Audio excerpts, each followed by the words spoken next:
I am Vero, and this is Modern Immigrant. Welcome, everybody, to a new episode of Modern Immigrant. As always, I'm so excited to be here bringing you a new episode. And this episode is special because it's the last episode of season 3. I can't believe we're wrapping up season 3. I can't believe we have been sharing so many amazing stories. Thank you so much for each of you. Thank you for the support. Thank you for listening. Thank you for coming to the episodes and sharing your stories. And thank you for being here. I want to remind you that you can check out our Instagram at Modern Immigrant. And over there, you can stay tuned for season 4. Also, if you're subscribed and if you're following us on our podcast platforms where we're at, you're going to find out when we release season 4. So stay tuned because it's going to be very, very soon. And I can't wait to share all the amazing episodes that I have planned out. Today's interview, we're going to be talking about how do we deal with the lack of diversity. Robbin is going to share with us an amazing story, an amazing immigration experience that she has been dealing with as a first-generation immigrant growing up in the US. Robbin is also part of an amazing project and a movement called the Empowerment Project that I really admire and that I really love because it's an organization that is dedicated to inclusion, to diversity, and to increasing the opportunities for all. It's also 100% volunteer run, and I just admire the work that they're doing. So go ahead and check out their work and listen to Robbin's experience working there. Thank you so much for being here. Again, don't forget to subscribe and don't forget to share if you enjoy this season. If you enjoy some of the episodes, go ahead and share them with someone. It might support them and it might help them feel a little less alone in this immigration journey. Thank you so much. Awesome. I'm excited. And today in Modern Immigrant, we have Robbin with us. And it's always great to make connections and to have more interviews. So, Robbin, welcome to Modern Immigrant.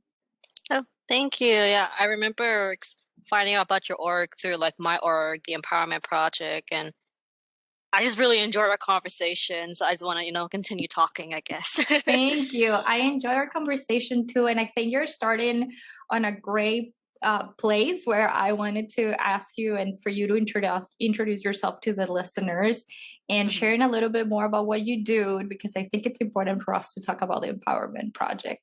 But yes, hi, my name is Robbin. My pronouns are she, her, hers. I just recently became a member of the Empowerment Project, and pretty much like my job is that I'm part of the social media team. So like my goal is to make like a virtual community for like people of color to, preach diversity, spread cultural awareness, like that kind of thing.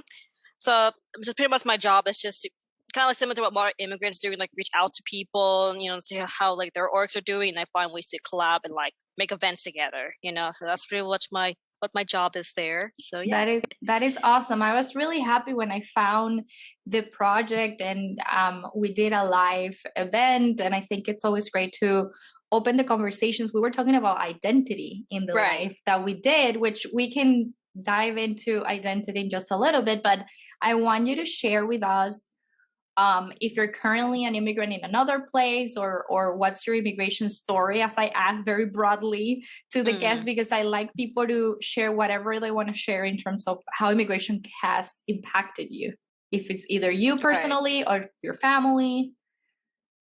I would say that my family's immigration impacted me. I was born and raised in the States, so I'm not sure if that term technically applies to me, but the thing with my mom is that I think she told me it took her like 13 years to go to the States and become a U.S. citizen. And then eventually she got my sister and my brother to come here as well.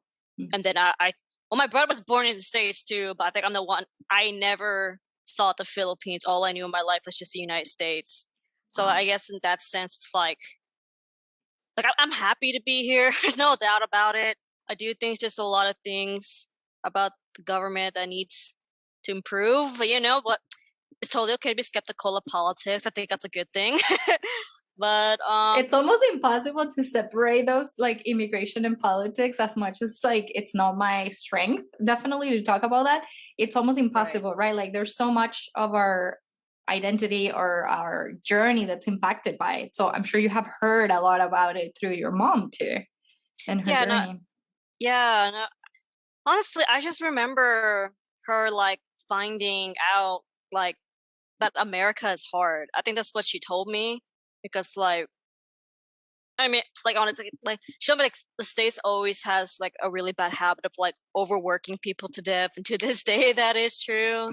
So I always try to keep that in Yes. mind. Mm, But my mom is also like, the same person who like taught me to like address racism because mm, I remember a story where she told me that like one of her coworkers is black, and then there was sorry, my mom works at a hospital, okay, so there's a coworker there, and then when there was a patient who identifies as white, like literally told that coworker, "Get your black skin off away from me." That's literally what that patient said. And then my mom went up to them and was like, "He's the one who taught me how to draw blood." yeah. Yeah. So ever since she told me that story, and I always just kept that in mind of how people can be in the States, and just be aware of like what people go through, to be more aware of what's going on. Mm. And I just hope that, along with my mom's story and my existence, that we can continue tackling this problem and create a more inclusive place of belonging. So yeah. That is beautiful that you're talking about the impact of that your mom had in you, right? Like what you saw her doing, standing up for herself. And I feel like that's, it's difficult for immigrants to have to experience those things, and Right. non-immigrants too, anyone that doesn't fit into what the majority of the population is saying that should be, correct or not. But I Right. was wondering, as you were sharing that story and how what your mom did impacted you, what has been your experience as a first generation immigrant check Yeah, in? yeah. Yeah. Okay. First gen. Yeah, I Yeah. mean, I'm from Vallejo, California. It's like East Bay, like an hour from SF. So like I grew up with other people who Mm, were children of immigrants, or maybe they also immigrated from one country to another also. mm, And I was always like used to being around like people of color, like diversity, like that's I was very fortunate to grow up with that. But I think what also kind of made me feel kind of sad is when I came to like my college, UC Santa Barbara, like it's very white for mm, lack of a better word, yeah. and like it. So I was just like, it really felt like I really felt like I was in white America, like after I left my hometown, and also it's just interesting. Like I'm not really sure how to describe it, but it's weird, Yes. It's and It's it's almost because you have like the opposite experience of a lot of other people, right? Like you grew up with that diversity. You grew up seeing people from, different countries and backgrounds. And then it's like later on in life, you face this place where it's like mostly white. And that was kind of the question I had for you was, what have been your own experience dealing with those issues like discrimination, racism, some feeling that you belong or not? Because I feel like you're in that you have a very specific and unique experience as a first gen, right? It's like right, I'm from here but I'm not type of thing. So I would like to right. hear how that's been for you. Has been for you. Yeah, no, honestly, like during my freshman year, it was really hard Mm, because I was rooming with six other girls. About four of them were white, and they kept like talking to me about Filipino food, but I don't even know what all the Filipino food is. I'm personally over it. I'm just kind of over here like getting like really sensitive about my identity. I was like why do you keep pointing that out about me? And I'm not even just Filipino. I'm also Spanish and Japanese. So it's just like even then it's like why do you? And they were trying so hard to include me. Like I do appreciate that we ate lunch together and things like that, but it was not belonging. Okay, they were including you, but they weren't really accepting you. That's honestly what it felt like for me. yeah, it's like So using one part of your identity that's a stereotype by the right, media to include you when you already belong in that space. Like it's like, exactly. don't help me. Yeah. Right. So it was just, I really hated living with them. I'm not gonna lie. I mean, roommate wise, they were fine. Other instances, I could have been a better roommate, but cultural wise, no, Mm. terrible. So for during that time, like I pretty much just reached out for friends like outside of my dorm. Like one of my first friends I made was my friend Noe, and he identifies as a Mexican American. And like I just been bonding with him. Honestly, like Right. he has helped me go through so much to this day. And then during my sophomore year, just when the pandemic started, I was just like, oh my god, where how do I make connections? Like I was just so confused. Mm. And then I actually attended a Filipino event online through my college, and I felt so awkward because I thought I wasn't going to be Filipino enough or Mm. whatever. But once I shared with the group that, hey, these are my mom's American muscle cars. I love cars. This is what makes me me. And they were really here for it. They were like, Mm. wow, so this is what makes you Filipino. I'm like, oh, okay. It's like I love that you're sharing this because it's almost like you feel like you need to, prove something else, but you are Filipino, right? It's like Yeah, you need it somehow. And I totally understand that we need that validation sometimes, and sometimes we don't get it. Like I know right. for a lot of, I'm gonna speak from my own experience. Mhm. I grew up in Venezuela, but my dad, it was because he's not around anymore, but he was Croatian. So Mm, he moved from Croatia to Venezuela, and when he had us, he didn't speak the language to us. Me and my brother grew up in Venezuela with the Venezuelan culture. So mhm. I grew up feeling not Croatian enough when I was comparing myself with my cousins or my other family members that did Right. speak the language, that were born there. And it's ridiculous that we feel that way, right? Like there's a part of us that it is from another place, and there has that has another identity. And it's like, I feel like the more I have kind of introduced those things to my culture and to my being, the better I feel. I don't need to speak the language. I don't need to, live there to be or to have certain things that are from that place, if that makes sense. Right, because we are that regardless, Mm-hmm. like we don't have to fulfill criteria to be a certain thing, and that's not how it works. If I'm born that way, I'm born that way, and that's just it, you know. Yes. So I love that you're talking about that. And how had that felt? Like, how do you stay connected to your multiple identities to this day? Because I think that's what we're saying, right? Like I started to make certain food, or I started to talk about different things, and that's how you bring things to you. And I feel like that's something listeners, I think, will like to know. Yeah, I mean, honestly, like I know I mentioned in like the last interview, like I mentioned the cars and my summer kimonos and wanting to speak Spanish, but I don't know how to speak Spanish. um, but I think for like this time, like I think it's my friends who honestly help me feel more like myself, which is honestly a very interesting question because I know like self love is like you only you can take care of you. But I think with my friends, it's like they help me take care of me, and like I have a friend of mine. His name is Dimitri, and he's Greek. Greek and Canadian and American, so he's been around the world too, and like I don't know, he's just so adorable, honestly. Like he would like one time it was like the 4th of July, in the States. And then Dimitri came out to me, was like, hey, Robin, today's the Philippines Independence Day from the US. I'm like, oh, really? I didn't know that. But it was That's always, he was amazing. like, I know, right? And it's kind of the irony too, because like US independence and Philippines independence from the US. So it's I like, didn't know that. That's I so know me so good. neither. So I was, so I was just at the fireworks at downtown Santa Barbara, and I was like the only one there being like the Philippines. Like, everyone was like USA, USA. I'm like, it's not just No. the USA. I'm just saying. But yeah, no, my friends, they always check in with me to make sure that I'm okay. They help me feel like I belong, and I do the same for them as well. Like I make sure that they're feeling okay, that they feel like they belong, that they have a support system, and just connecting with like people who are curious about my culture, or like I get curious, or they help me explore like their culture, Mm. because my friends, they're like they're like multiple races, honestly, because like one is Greek, a couple of them are Chinese, one is Filipino.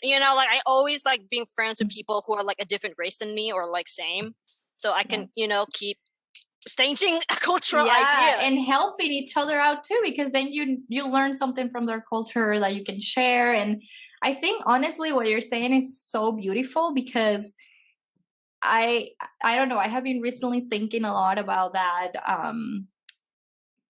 common idea Yeah. of people that say that they are self-made, right? Right. And that there's like I don't know, like a viral TikTok that a lot of people are using this audio where it's this person saying, no one's gonna come. No one's gonna come help you. No one's gonna wake you up from bed. No one's gonna exercise for you. No one's gonna, like, the message is like, you have to do the stuff for yourself. And to me, the message, it's so negative. Like, Right. I think people are gonna come. I think people are gonna knock on my door. I do think if I'm not doing well, someone's gonna check on me. Like, I wanna believe that, because I have seen it too in my immigration journey, that I wouldn't be able to be here if it wasn't for the people I have met along the way, right? Right. I would have Exactly. left. I would have gone back. I would have, who knows? So I do want to spread that message that you're spraying, of like that part of our identity, of who we are, of our immigration journey, of our exploration of who we are, is very tied to the people that it's going to be around us. Right. And like, we're social creatures too, Mhm. like humans are meant to socialize. And I think, especially during the pandemic where we have been dealing with isolation, we realized I need to go talk to someone, and like, Mm. yeah, I mean, like, on one hand, I can kind of understand where people are coming from with that kind of mindset, because I'm sure they have felt abandoned and like Mhm. felt neglected. I feel for them, but I also want to mention that, as corny as it sounds, it is okay to ask for help, hundred and percent. yeah, and I think, the more you ask for help, the more that you advocate for yourself, the less lonely you would feel, I would say. Mhm. At least Yeah. that has been my experience. So Totally. No, I'm with you too. And I like that you're acknowledging that. Like, of course that message can help a lot of people, but I think reaching out, the more we reach out, the more we, start to build that connection. And it's just scary to reach out for help. And something that I also wanted to explore with you was, how do you deal with lack of diversity? Like in those cases where you were like the only white, right. or because you're advocating so much for diversity, that I wonder, do you face lack of it? And what could you tell people that are facing that constantly? How can they overcome that? It's pretty interesting, like, because I remember, like, my friend Hope, she was, like, worried about being the only Asian, like, at a party, and I'm like, "Oh, I'll be Asian with you." You know? But I guess it's for me, like, especially walking around this environment too, like, I guess I just stand tall, and be like, "Hey, this is who I am. I'm here. You're not gonna tell me otherwise." That's kind of like my attitude. Yeah. And I know it's like people kind of like notice that, like, cause Mm. I don't know, maybe I put that in their mind psychologically. I have no idea, but they just know. They just know. So they're like, "Oh, she's human." I'm like, "Yeah, we're all human, bro." That is So amazing. Hmm. yeah, so I just let people know, like, "Hey, just my name is Robbin. She, her, hers. I'm here. I'm here to make it clear that I am here." Mm. So Yeah. And that's my attitude. I love it. I feel like we all need to have a little bit more of that attitude, because I feel like a lot of the time we want to pass by, like, I don't want people to notice or to ask or to directly identify that I don't belong, right? So I feel like it's beautiful that you're saying, "Hey, this is me, whether you like it or not," right? Right. Yeah, and I think the other thing too, especially after that Filipino event I went, like, even though I was literally showing them like American muscle cars and they accept me, I realized I could create my sense of belonging anywhere. Mm. I got this. I Mm. can do this, and again, going back to my hometown, like I said, I'm very grateful to be around people who are the same race as me or like a different race than me. So like I feel comfortable being around different people all the time. So I know how to mingle with all of that, like I don't see myself as like an outlier or anything just because I'm around different people, or even the same people. Like I just know that we're all human here.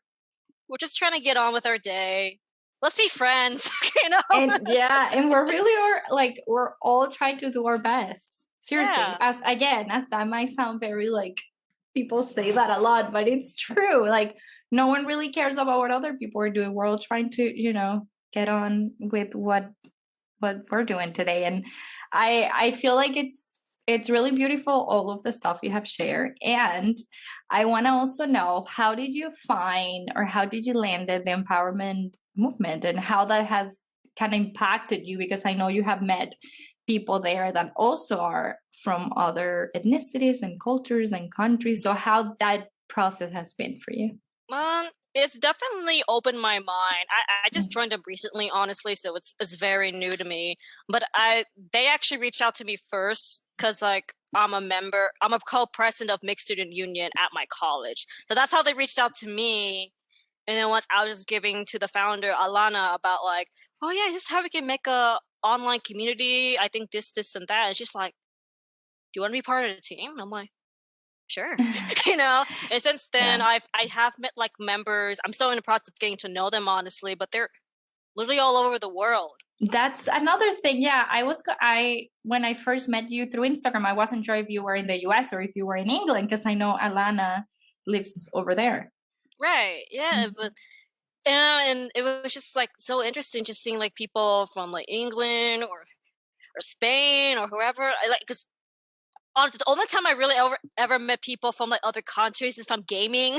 I'm playing online games, or to meet them in like such a like formal club. I'm like, this is pretty cool. I'm gonna become Mhm. smarter. Honestly, because the Yeah. U.S. is just so arrogant sometimes. Like we think the world revolves around us, and I'm like, no, that's not what it is. The world revolves around the world. So, Okay, yeah.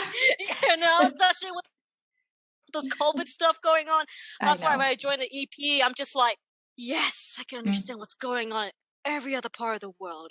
We can yeah. make connections. So I'm very happy to be part of EP. It's great. I just and as I mentioned earlier, I love learning about everyone's culture. I love learning about other places. And So I realized that, and it will be great if you can briefly mention what EP is, because mhm. I'm sure I mentioned it in the intro and I share the Instagram account for people to check it out. But just briefly, what can people find there? Because I'm assuming that they already know, but maybe they don't. Right. Well, EP stands for the Empowerment Project. That's currently the online org I'm part of right now. We basically like advocate for like cultural inclusion, cultural awareness. We definitely look after like immigrants as well. Just pretty much any like cultural topic. Mm. And I do know like for like the project manager team, like they have actually like advocated for like policy change in the UK. So there's like one section doing the advocacy work, the social media section where we're trying to build community with our content. And what is the other one? Oh, communications. I think Mhm. communication is very similar to project manager, where they also reach out to people as well. So I think of anything, if people want to come talk to us, like I think our intention is to provide you a place of belonging. So yeah. That's beautiful. And I love that when we were talking about belonging, you were actually expanding that definition of, you can really belong and find that sense of belonging anywhere, because I Yeah. feel like that gives a lot of comfort to know that we can belong to, ourselves and the group of friends we have and our family and beyond that culture, right? I was thinking about something while you were talking, and because I know we have people listening that might be struggling as immigrants and in their immigration journey. I Hmm. wonder if you have a message that you want to share to them, either first gen, second generation immigrants, or people that are about to move to another country. Like, is there any message that you have for them? Not necessarily an advice, but maybe some words that you can share as something that had helped you throughout your also discovering of yourself.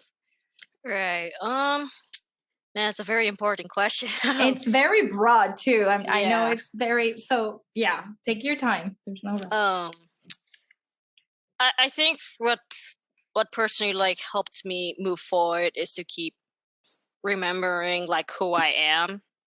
Like I know it sounds so corny, but I always like write affirmations about myself or mantra, and I'm like, I am this, I am that, No one's going to get in my way. I got places to go. I'm always very assertive about what I'm doing and like what my intentions are. So whether you're like going through immigration, or maybe you're struggling to pass a test at school or something, just remind yourself of how badass you are. I think that's like the biggest thing, that you got this, and one way or another, you're going to make it out okay. So yeah.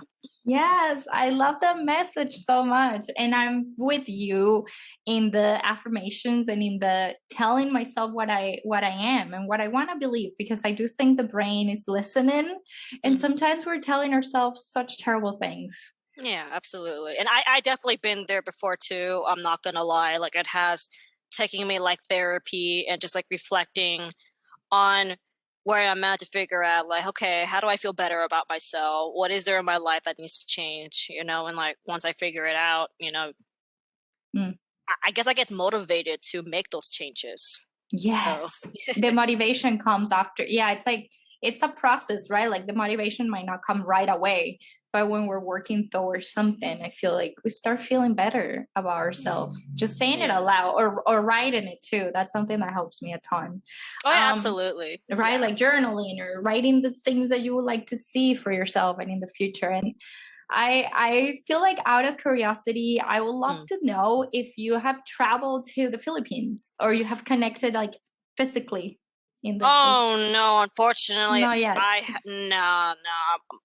I've only been in the U.S., specifically California. The longest I've perfect. the longest I've been out of state would be like going to Reno in Nevada for like a snow trip.